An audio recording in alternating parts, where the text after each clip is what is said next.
Okay, looking at boundedness and convergence of sequences, and I'll take a look at this example yn equals to this. Okay, so we'll start with boundedness.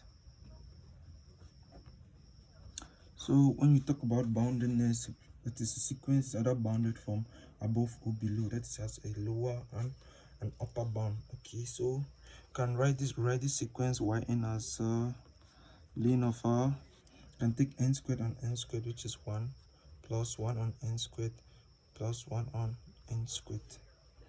So for us to bound this this sequence, this is a logarithmic sequence. So in this case, we'll try to bound on what is inside here first. So let's take try to bind 1 on n squared.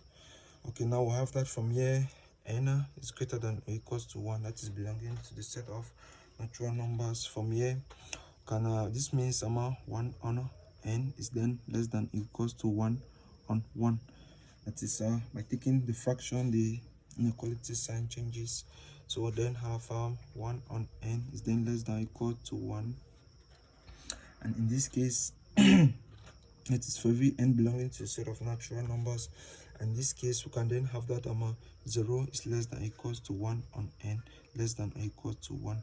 That is 1 on n will be less than 1, but will never be exceed 0 and go below. So and it will be same thing too for any power of n. So we then have 0 less than or equals to 1 on n squared, less than or equals to 1. So we want to make what is here to resemble what is inside here, so we can add 1 on all sides. We can have 1 plus 0 less than or equals to 1 plus 1 on n squared, less than or equal to 1 plus 1. So we then have that 1 is less than or equals to 1 plus 1 on n squared, less than or equal to 2. So now we then have this to be inside this, so we can then take ln of all sides. We get ln 1 to be less than or equal to ln of 1 plus 1 on n squared, less than or equal to ln 2. So to have ln 1 is 0, get 0 less than or equals to, and all of this is yn less than or equals to ln 2, which means on the lower bound of yn is 0, bounded from below by 0, and bounded from above by ln 2, and this is the upper bound.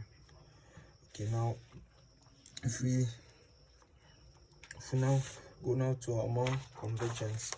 So when we talk about convergence, it's like trying to evaluate the limit as the sequence yn is tending to infinity. So we have that yn is ln of n squared, ln of n squared plus 1 on n squared. Okay, and which is ln of 1 plus 1 on n squared. So let's try to observe what is inside here, which is 1 plus 1 on n squared. Okay, now you see that as n tends to infinity, we'll have that 1 on n squared to be turning to 0. So we'll now be left with 1 plus 0. So all of this will be turning to 1 as n turns to infinity. Okay, now so we'll now have that so we'll have yn turns to ln of ln 1. That is, since all of this here turns to 1 as n turns to infinity, so n turns to ln 1 as n turns to infinity. This implies that yn turns to ln 1 is 0 as n turns to infinity. Hence we can see that this sequence converges since a limit exists. So thank you for watching.